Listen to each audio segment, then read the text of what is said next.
Hello, you're listening to Sending the Experts with Georgina Durrant. This podcast is all about teaching and supporting children and young people with special educational needs and disabilities, SEND. My name is Georgina Durrant. I'm the host of this podcast brought to you by Twinkle SEND. As a former teacher and Senko myself, I wanted to create a platform to share some of the amazing things that my guests are doing to support learners with SEND. So whether you're listening on your commute, tuning in whilst walking your dog, or curled up on the sofa with a nice cup of coffee, thank you so much for joining us. In this episode, I'm so excited to be joined by Margaret Rooke. It's been a while in the making. We've been trying to organise this podcast for a while. I'm so excited to finally have her on. Margaret, I'm sure you're aware of, she writes books to empower and inspire children, teens, their families, and those that work with them. And she's spent a great deal of the past 10 years listening to children and communicating their thoughts and feelings onto the page. And her best known books, which I'm sure you've heard of, include the best-selling Dyslexia is My Superpower most of the time, and the award-winning You Can Change the World, Everyday Teen Heroes Making a Difference Everywhere. And she's written an extremely popular book as well for primary children, which is Meet the Dyslexia Club. And her latest book, gosh, you've written a lot. Her latest book is Different Like Us, a series of interviews with children and teens who feel their differences set them apart from others. And this can be for many reasons, from disabilities and illnesses to bereavements and other circumstances in their home lives. And this book shows their great strength and courage and how much we all have in common, despite the ways we don't fit in. And I like that we put that in little hyphens. It aims to encourage understanding and care. And Life After School came out on October the 21st and explores how positive life for young people with dyslexia can be after school when they use their creativity and problem-solving skills and follow their instincts. Even though school might feel tough and at times relentless, their time afterwards can reveal a world with greater opportunities and potential. And all of Margaret's books show how, with self-belief, with support and focus, young people can feel empowered to make changes to their own lives and the world around them. So always got a lovely positive spin to them, haven't they, Margaret? And lovely to meet you. Thank you. You too, and you too. Thank you so much for joining us. Can you tell us, I've given you an introduction, I've given everyone a brilliant introduction about you, but could you tell us a little bit more about yourself and your background and how many books you've actually written? Because there's a lot on there. Well, when I was at primary school, I was having breakfast one morning in the kitchen, and there was a newspaper on the table. And I said to my mum, do people write stories in there and get their names in them? And she said, well, yeah. And it just blew my mind. And I thought, that's what I want to do. I want to write. So I started off writing for newspapers and magazines. And then I wrote for charities. And then about 10 years ago, I thought, what do I love doing most? And I had written some books sort of back in the old days, sort of not under my own name. They were books for other people. And I thought, no, I love writing books. So I started writing books again about 10 years ago. And so, no, I've absolutely loved it. Yeah, that's fantastic. Brilliant. And how many books is that in total then that you've written? Well, in the past 10 years, I've written 6. Yeah. It's impressive. Yes. Yeah. So the stories, they show how dyslexic strengths, and I love that they focus on dyslexic strengths like creativity, problem solving, can shape powerful futures, often outside sort of conventional paths.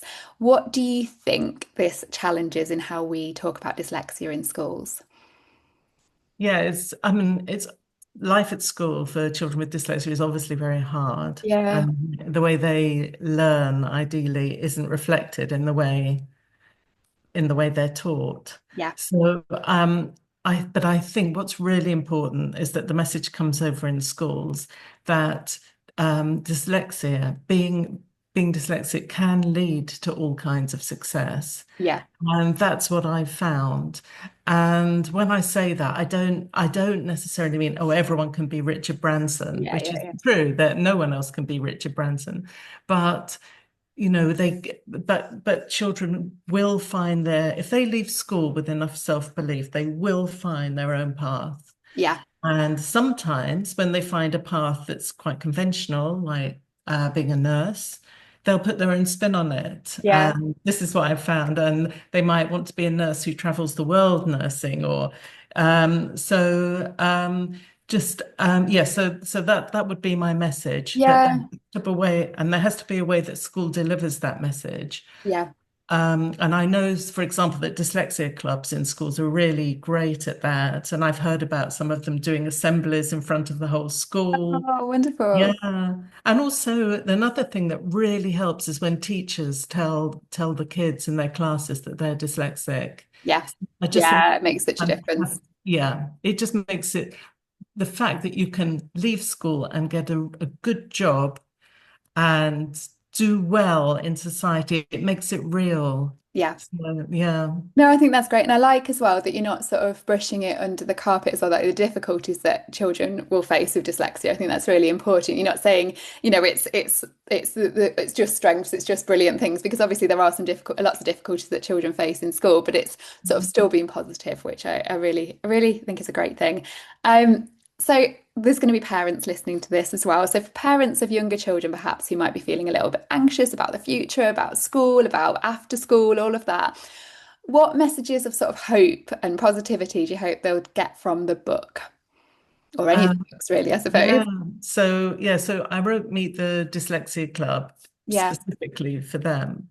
But no, and the new book as well, Life After School. So it's about the biggest message I would give them really is do not compete in the playground. I don't mean physically, I mean don't compare your child to other children, because honestly, have faith in your own child, because they will have their own strengths and their own attributes. So focus on them Yeah. and find ways to support them at home. Give them that message at home that there's so much that's great about them that might not always fit in with school, but that that they can do well, And there's some children in life after school. And the subheading for that is dyslexic and taking on the world. And they struggled so much at school, Yeah. and they found a way. In fact, they might have got quite depressed after school, not knowing what they want to do and sort of falling into a bit of a hole. But they've found a way to use their interests and what they're great at to build a career for themselves. So Yeah. that's what I find really inspiring. And I think I really want parents to know that, because it's so easy to worry, and worrying doesn't help any of us. No. And children pick up on that worry and that stress as well, don't they? So if you're feeling worried about it, your children are likely to feel worried about it too, and we don't want that. I do love as well in your books that it's always about, you do spend so much time, like we said in the introduction, like listening to people and interviewing them, and really put, lived experience is always really at the center of your books, which is fantastic. It's really, really important. But why dyslexia? Why did you? So you said you started writing because of the newspapers and you wanting to do that. But then why did you start writing about dyslexia specifically? How did that sort of journey begin? Okay, so when she was 13, we found out our daughter was dyslexic. And I cannot tell you how shocked, how shocked I was, because actually she'd done well in Mhm. primary school. She'd seemed to, she'd covered up all her difficulties really successfully. And she got to secondary school and she stopped learning completely. Oh gosh. And she was saying things like, "Oh, the school's rubbish," and I thought, maybe the school is rubbish. I Yeah. don't know. And and we just thought we have no idea what's going on here. And then I found a poster. I was doing some throwing out stuff. I found a poster she'd made for Anti-Bullying Week when she was about 10 or 11. And the slogan on it was "Tell an adult." And I thought, oh my gosh, she'd spelled adult wrong. I thought, Ah, oh, she should have been able to spell adult at 11. And it just suddenly clicked. yeah. And so we got her assessed and everything. But my biggest thought as a mum was, I don't want her to think that because she's been given a label, she can't follow her dreams. I want her to know she can do anything she wants in life. Yeah. So that's why I started writing about dyslexia. So Oh, in my first book, I and this was the time before. Now loads of like celebrities are talking about dyslexia. They didn't then, I'll tell you. But I did get people like I got David Bailey and Zoe Wanamaker. I got so Benjamin Zephaniah, the wonderful Benjamin Zephaniah. So loads of wonderful people did talk to me about their lives. And it was quite a surprise at that time that they told me they were successful not just despite having dyslexia, but because they were dyslexic, and they yeah. all felt that in some way. Wow. And so that was my first book. And then after that, so that sold really well, Creative, Successful, Dyslexic, it was called. After that, the publisher said to me, we want you to interview the kids. And that just opened up the gates for me, really. And it's just been wonderful listening to the kids. And they all know what they're good at, all of them. It's Yeah. been great. Oh, it's fantastic. I love that Yeah. so much. And what have you Um, learned? What have you sort of learned along the way, I suppose, and that sort of shifted how you think about education, about dyslexia? Because you've been doing it for a while now. There must have been changes in sort of how we talk about dyslexia, perhaps how you think about dyslexia or advocacy. Has anything oh shifted my the gosh. way? Oh my gosh. Yeah. I mean, I've learned everything because because I was the sort of person at school who knew where the apostrophes went. Yeah, I was a writer, and schooling, certainly primary school came really easy to me. yeah, And secondary school, I found difficult, but for different reasons. It wasn't about the yeah, education. So, yeah, so I've learned everything. I didn't take dyslexia, probably didn't take it seriously, wasn't really bothered with it. yeah, And now I just think, oh my gosh, everyone learns in different ways. yeah. I didn't know that. And I think back to the people I was at school with who struggled. And yeah, all that stuff I didn't know. Yeah. No, incredible, isn't it? How it can shift, how you can change your mind of not knowing anything at all really about dyslexia. And like you say, if you found school easy, you don't have to think in that sort of different way to then learning about how your daughter thinks and how she experiences yeah, processing and literacy in a different way.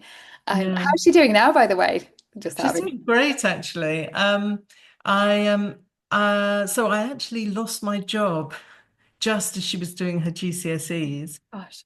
which was and the only benefit of that was that it gave me lots of time for me to help her with her GCSEs. Yeah. And that showed me one-on-one how her mind worked. Yeah. And I was really quite shocked at how difficult she found retaining information, Yeah. say. Yeah. So and I, but what happened was that she left school and she said, I'm not doing the university thing. I've had enough education. But she went to the Prince's Trust Wow. and did a course with them. And she said in one day at the Prince's Trust, which is now called the King's Trust, Yeah. because she wanted to set up her own business. She said in one day there, she learnt more than she had her whole time at school. Gosh. And I know she set up her own fashion business that did quite Wow. well. But then she moved to a fashion company. Someone was advertising for someone to do some paperwork. And so she started doing some paperwork, and now she's a sales director there because, Wow. yeah, Incredible. they just kept promoting her. So, she's done really well. Yeah. And she's just used her skills, really, her Yeah. skills. Yeah. I think that's what it's all about, isn't it? Working out what your skills are and how you can put and what you enjoy as well. I mean, how you can put them to best use so you're in a job that you thrive in and that you enjoy. And that's all we want for our children, isn't it? For when they grow up to be happy. I tell you what I found really interesting. You know, when you said about when you lost your job and you were doing more sort of one-to-one with your daughter during her GCSEs, we're hearing a lot of that from parents who during the pandemic spent a lot of time with their children supporting their home learning, finding out more about the way their children learn and the difficulties they faced, and if they have special educational needs and disabilities that they perhaps didn't even realise beforehand, because it was that it was a difficult time, don't get me wrong at all on that. But it was also for some people who were lucky enough to be able to have that time with their children, that sort of window of opportunity almost to see how your child learns day in, day out and what difficulties they face so you can advocate for them. So yeah, I can see it's a similar sort of experience you had then in supporting and seeing how they learn. I No, but like, I hadn't heard that. That's really interesting, and I completely get it. That although lockdown was so difficult for so many reasons, but that time is quite magical, really, because you learn so much. yeah, And it helps you when you're talking to schools. I mean, I think parents should be really, really kind to teachers because teachers do so much and they have so much on their plate. But it helps if you can feed the bits of that information into the teachers. absolutely. It's upskilled a The lot of other thing, parents in sort of seeing yes, yes. how your children learn and being able to advocate for them a little bit more confidently to be able to like, well, when I did this work with them, we found that they were able to do that. And obviously you've got to tread carefully and speak like you say, kindly to teachers because they have a lot on their plate and they've got a lot of learners to support. But yeah, I do think that insight has been helpful for a lot of parents. And the other thing that I've made sure I've put in my books is some details about how the children say they learn best. Mm. Um, and what's interesting is quite often it costs nothing to make these changes. No. They're very, very simple changes that can be made that they say really helps them. Yeah. So, yeah. No, completely. And your books, they don't just inform, which I like, because there's lots of books out there that you can pick up that tell you about dyslexia, aren't they? But your books don't inform, they sort of validate. Was that always your intention when you've written them, or did that sort of emerge as you were finding out the stories, etc., and listening to people? Well, it wasn't my intention when I began, because as I said, this idea of dyslexia being having benefits Yeah, wasn't really widely accepted then. yeah, I just talked to those people who sort of define themselves as successful, really, yeah, to put that book together. And so that was quite a surprise to me. But afterwards, what happened was um, there were lots of difficulties in there still are obviously a lot of difficulties with teenage mental health, yeah. and there isn't the resources to properly support them. So my publisher and me were talking about this, and we thought lots of parents moan that their teenagers don't listen to them. They listen to other teenagers and Yeah. they see that as a bad thing, right? So like, oh, they'll get into trouble and all of this. So we thought, what if the teenagers they're listening to are absolutely amazing and do amazing things? So that's why I wrote a book about teenagers changing the world, because I thought, wouldn't it be great if teenagers could see that book and see that they could change the world as well. I love And that. the Yeah. teenagers in the book are amazing. I mean, obviously that's not enough. We need CAMS to have more, more money and all the rest of it. But the teenagers in the book are really inspiring and do fantastic things. Yeah, no, absolutely. Mm. That's really interesting, actually, and very clever. I like that because you're right. They get to a certain age, don't they? And they listen way more to their peers than they do adults. And what a fantastic idea to sort of share inspirational stories of teenagers to sort of inspire them through that. I love that. I think that's really clever. So different like us, that brings together children who feel different for all sorts of reasons. And what patterns stood out across these stories, especially in how sort of difference is experienced and responded to? Well, for sure, one pattern that stood out was the importance of supportive teachers. Yeah, I really think teachers should never underestimate the power of a kind word. yeah, And children know that has come from an adult, a busy adult, yeah. who has spent a moment thinking about them, and that's always powerful. There's one girl in the book who, so the children, as you said, they feel different for all sorts of reasons. And one of them, her dad is in prison, Mhm. and she doesn't want many people in the school to know. So she has what she calls a triangle of trust of three of the teaching staff who know, and she knows she can go into school and talk to any of them, and that makes school really safe for her. Yeah.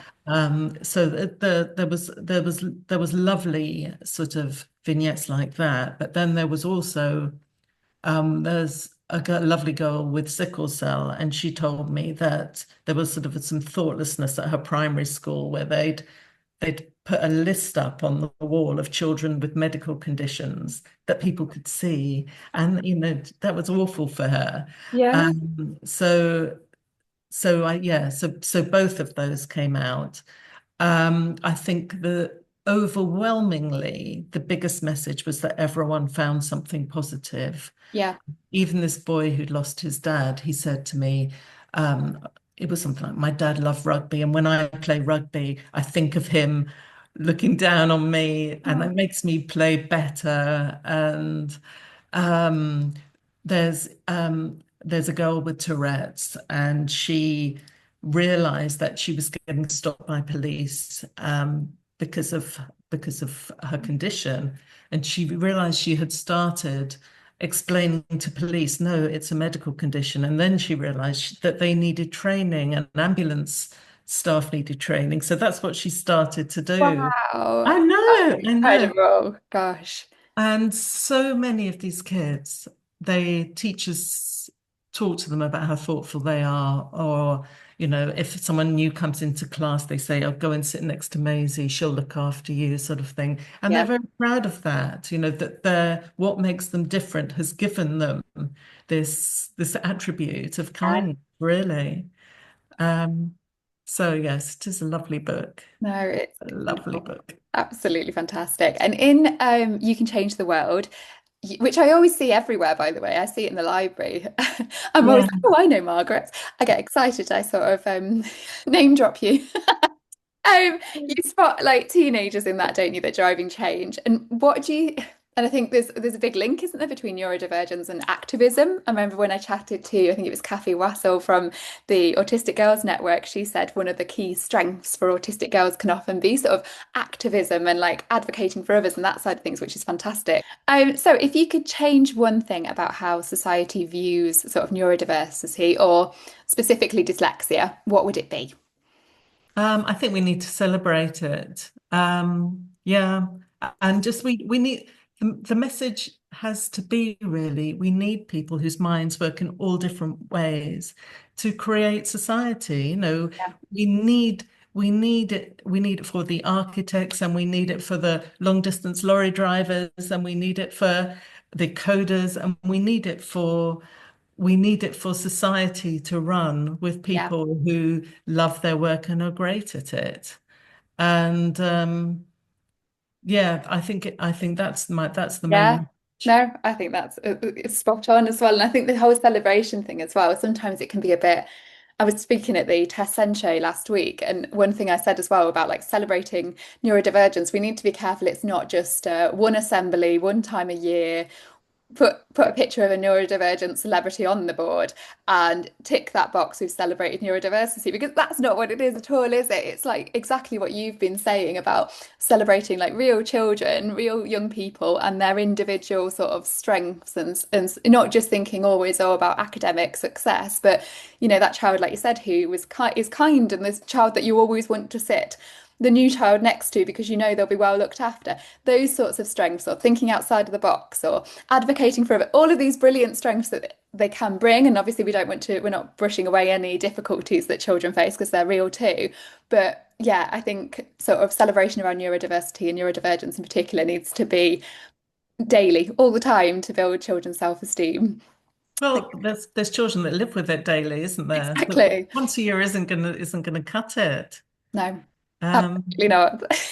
And you've spent years listening to young people who've been underestimated or misunderstood. What gives you sort of hope at the moment? Because we're in a bit of a crisis at the moment with waiting. Well, when this comes out, then maybe with the SEND reforms might have been announced, but we're waiting on the white paper for SEND reforms. We know there's lots of children waiting for assessments, for diagnosis. Schools haven't got enough funding. There's a lot of stuff that doesn't give us hope at the moment, Margaret, if we're completely honest. What yeah. gives you hope though? Because you do seem like a positive person. Oh, yes, I am. Well, in fact, last week I was talking at a conference of the Manchester Schools Alliance, and that was 80.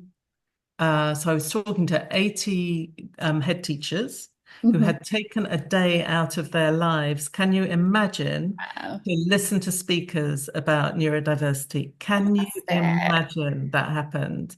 So well done for those organizers and well done for those head teachers for making that time.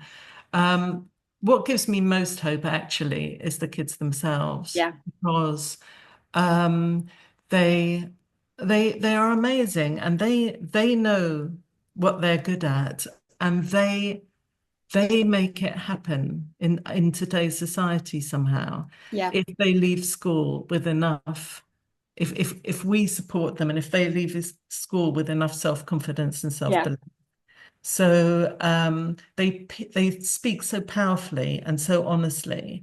And that the girl that made me write so update really. So I wrote dyslexia as my superpower most of the time. And then I thought, what are those kids doing now? Mhm. Because that was a book of interviews with children.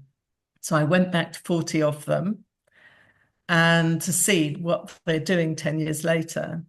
And what gave me the idea for that was a girl called Hannah, who's in the books, who's in both books. And she left secondary school having failed all her exams. And she told me she walked away from school feeling like a failure. And she said, what I needed was someone to say to me, Hannah, you can succeed after school. And no one said that. Wow. And she spent years building her life back up. And she now has a first class degree in social work and is working as a social worker. And she's she's doing a fantastic thing for society. And that she is just one of the people that shows that. Yeah. And yeah, and so she was the reason I updated the book, if you like, or wrote the new book. But there are so many. Yeah. And I was blown away by what they'd managed to do in those 10 years. I bet. And, it's a message of hope for teachers, it's a message of hope for parents and for other kids. And thank goodness they will be on audiobook. So if you Oh, struggle with fantastic. reading, you can listen and you can think, school is hard for me, but I can do this too. There are things I love and I can turn them into a job. There are things I'm good at and they can help me get a job. And, these are great role models for all of our children. Yeah. Oh, how wonderful. And my last question for you, what's next? What stories are you still itching to tell? And what are your thoughts about writing two books at once, Margaret? I'm so sorry, Georgina. You'll have to explain that jibe. So, Margaret was the inspiration behind me agreeing. So when I was asked to write two books at once at the moment with a full-time job and two kids, I thought, well, Margaret's written two books at once, so I'm sure it's doable. Just for the record, it's not doable. It's not. It Well, wasn't. I it is. don't know. I It, don't have it's to. happened, My but kids. My kids don't even live at home, and it wasn't. It was hard for me. I'll tell you. I mean, really, where I am at the moment is that I want to spread these stories because yeah, I've just had two books out. It's a lot. The book about children who feel different for all different reasons, different like us, and then the book, A Life After School yeah, for kids with dyslexia. And I just want people to hear their stories because I think they're so inspiring and so great. yeah. And I just think, they'll be great for families and for our kids to learn from and feel inspired by.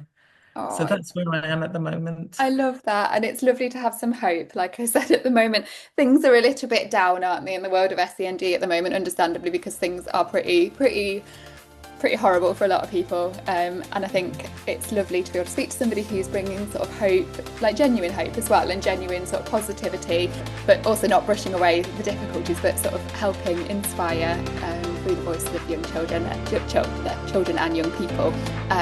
Inspire families, inspire children, inspire teachers. I think it's wonderful what you're doing, Margaret, and thank you ever so much for coming on the podcast. I'm sorry it took us so long to get this date organised. But thank you, I really appreciate it. Oh, thanks so much for having me. I loved it. Thank